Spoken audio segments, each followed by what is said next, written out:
Well, we're still rolling on harvest. This morning I hauled off both my loads of beans down to Ursa. There wasn't a line because I was down there fairly early this morning, and we had a pretty heavy dew, and we didn't get cut until 11 or better. So nobody was really cutting yet. Everybody was hauling off what they had from yesterday. So we're on Rick right now. Grandpa started here yesterday, got 40 acres or so cut. He started in this morning before I got back with the second load. So I come over here after I got done doing some figuring and stuff, and rode with him a little bit. And I took over and he headed back, was going to put them new rotor bars in my combine. And he said he'll probably be over on the McNay farm before I get done here. So if he does, great. If he doesn't, I'll just start cutting there. But that's our plan at least. He's going to bring 21 and the head over, and we're going to tear in there with both combines and cut some beans. I'll have to move both trucks over and have to call Chuck in tomorrow so he can haul while me and Grandpa cut. So we're still rolling. We'll finally have two combines rolling again.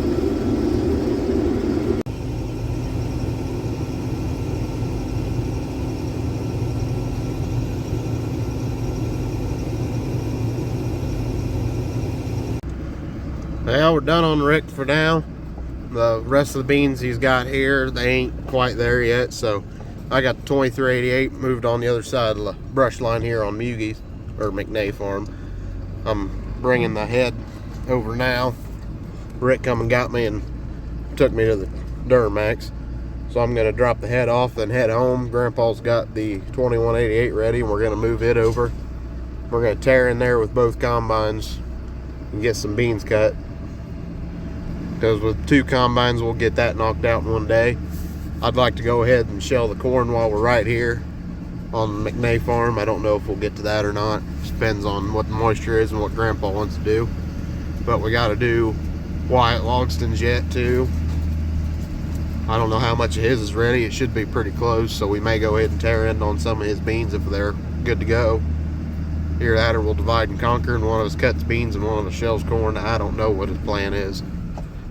I guess we ought to just go one crop at a time. That way one of us can just keep driving trucks instead of each of us harvesting, take off a load, and harvest, take off a load, because that's pretty slow going.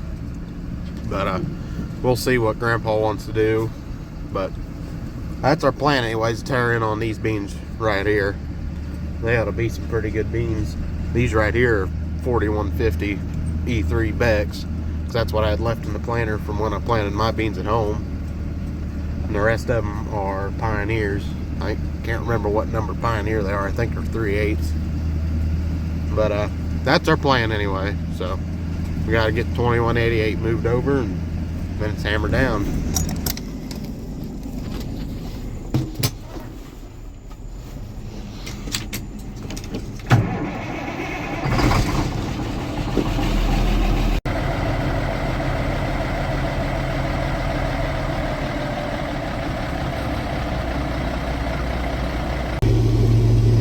Well, we're back and we got two machines running. Ran into a small issue with the 21 when we brought it in yesterday. When I went to pull it to the head over here by the old shed, my steering got real tough. So Grandpa changed my hydraulic filters and everything's running smooth, as of right now at least. So we got both machines running. Grandpa's made a pass right along there and made a pass right along here, and he's got almost full hopper. I've got the rest, and I don't think I'm going to make it to the end without getting full. So these are 4150 E3 Becks right here, and part of that over there. All that on the far side is Pioneer, so we'll see how good the Pioneers are next to the Becks. But so far these Becks beans right here are doing real good. We're up in the high 40s, low 50s range. So they're a good bean. They didn't quite do good at home on most of the parts, but they were planted in that time frame to where they caught those 3 weeks of heat at a bad time, right during the fill stage, as I've said before. So the beans didn't have no test weight. We had a good number of beans, a lot of them, but we just didn't have any weight to them because they got dried up when they were filling. So, well, full. I can make her a little bit, but I ain't gonna make her all the way to the end. So, I guess I'll just have to deadhead it as much as I hate to. I know I'm gonna hear it from Grandpa, don't be deadheading across the field, but so far the beans I've cut this year ain't done this. Ain't been able to cut so little and get a hopper. So once you get back in the routine, it'll all be good. So called Chuck in, Grandpa's going to, and he's gonna haul for us if he can. That way we can just keep on cutting.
Berkey's come in over in Quincy, brought us some dinner, some Lay's potato chips, and a pork loin sandwich. That pork loin was good, was not dry, tender as could be, had a good taste to it, and heck, it wasn't no little sandwich, it was a cut that was an inch thick, so pretty dang good. Just a shout out to Berkey's. It's the first dealership ever had to do anything like that for us.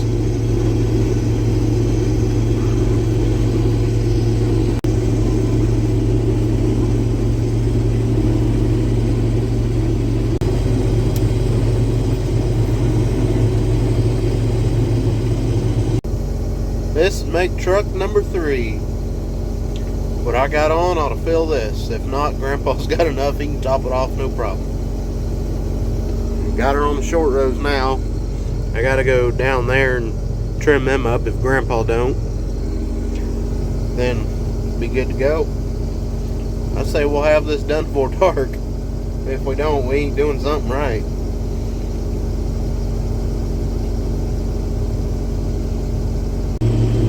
Well, we got her on the short rows now. I'm working on this side, Grandpa's on that side, and we're gonna get her all cleaned up. That should give us, if not a full load, dang near a full load on the Freightliner. Chuck took the Peterbilt off. He got stuck in the bullpen last round, so it took him a bit to get back. So we had to wait a little bit, but not too long. So we'll get her done here within the hour. At least I hope. Well, told me to go to pit 3, then one of the pit guys hollered at me, said, hey, just go up to pit 1. So yeah, I got to cut in line. It's like I'm going to get out of here a little sooner. I was in the bullpen there for a little bit, but they kept that line rolling. I just had to pay attention to who was in front of me when I pulled in, because there was people pulling in every which direction. The guy in front of me kind of screwed a bunch of us because he was ass end sticking out in the road. And heck, he could have went past everybody and started a new line and just waited. But no, couldn't do that. That's the truck right there that did it. The one with the really short trailer. He don't pay much attention from what I noticed in line. No clue who it is, but I'm just calling him out.